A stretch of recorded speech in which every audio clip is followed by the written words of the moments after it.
Zee TV news కి స్వాగతం. కలియుగ దానకర్ణుడు కలివరపు దాలిరాజు శ్రీకాకుళం జిల్లా అంపిలి గ్రామంలో అమరలింగేశ్వర స్వామి స్వర్గధామం ప్రారంభం. పుట్టిన ఊరిని ఎవరైనా మర్చిపోతారు, కానీ తాను ఏనాడో వదిలి వెళ్లిన జన్మభూమి రుణం తీర్చుకోవడానికి తన చెమిటోడ్చి సంపాదించిన దాంట్లోంచి 60 లక్షలు వెచ్చించి ఒక మహాయజ్ఞంలా స్వర్గధామం నిర్మించి తన గొప్ప మనసు చాటుకున్నారు నిజమైన మానవతావాది కలివరపు దాలిరాజు. శ్రీకాకుళం జిల్లా పాలకొండ సమీపంలోని అంపిలి గ్రామంలో ఆయన పుట్టి పెరిగినిల్లు.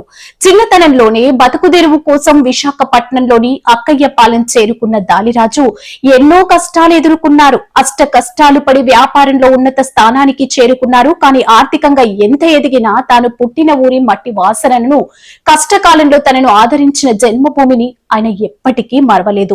పుట్టినూరికి శాశ్వతంగా గుర్తుండిపోయేలా ఏదైనా మంచి చేయాలనే దృఢ సంకల్పంతో పైసా కూడబెట్టి ఎలాంటి ప్రతిఫలాపేక్ష లేకుండా సుమారు 60 లక్షలతో అంపిలి గ్రామంలో అమరనాగలింగేశ్వర స్వామి వారి స్వర్గధామంను నిర్మించారు.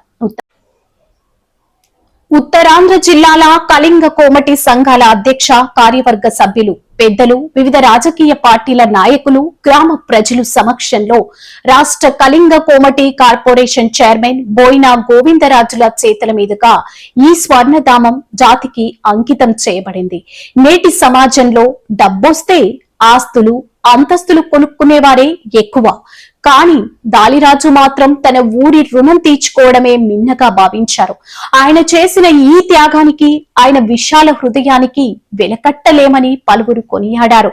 డబ్బుతో సంపదను కాదు, ప్రజల గుండెల్లో శాశ్వత స్థానాన్ని సంపాదించుకోవచ్చని నిరూపించిన కలివరపు దాలిరాజు గారి సేవా నిరతి నేటి తరానికి ఆదర్శనీయం.